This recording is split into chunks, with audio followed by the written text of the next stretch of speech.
The table caption seems like a simple little element, but actually it's quite difficult to style through CSS. That's because the table caption doesn't really behave like any other element. Even though it is nested inside the table, just after the opening table tag, it behaves like a block level element found outside the table. And regardless of that little nugget, it inherits some, but not all, of its properties from the table itself. Well, my advice is to experiment with styling table captions thoroughly. Knock yourself out. They're actually a lot of fun to play with, although the results are typically unexpected. And experimenting will give you a good idea of what works and what doesn't work. I think it's a good idea to keep your table captions fairly simple. Remember, they're designed to identify the table to the user, and as such, clear, straightforward styling should be the norm. So here I've got my tour detail Big Sur trails.html file open. I've scrolled down to check out my table, and over my CSS styles panel, I have found all of those table styles we were setting earlier. So what I want to do now is select the main table selector, so main content table.data, and I'm going to add a CSS rule just after that.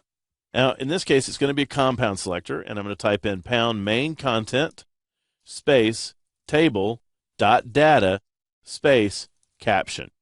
So essentially, we're just targeting the caption tag that's inside of that table. I'm going to go ahead and click OK. And as I mentioned before, we're going to do some fairly just basic styling here. Font size is going to be 1.2 ems. Font weight is going to be bold. Color is going to be pound 51341A.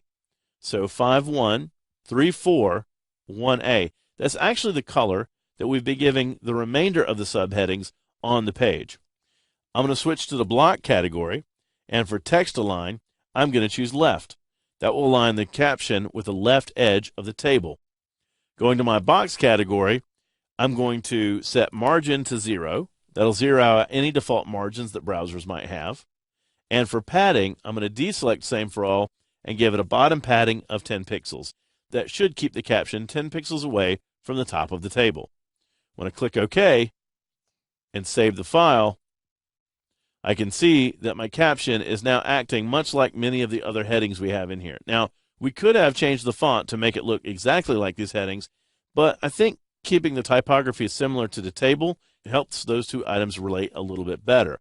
I'm going to go ahead and preview that in my browser and check out our finished table and our finished table caption.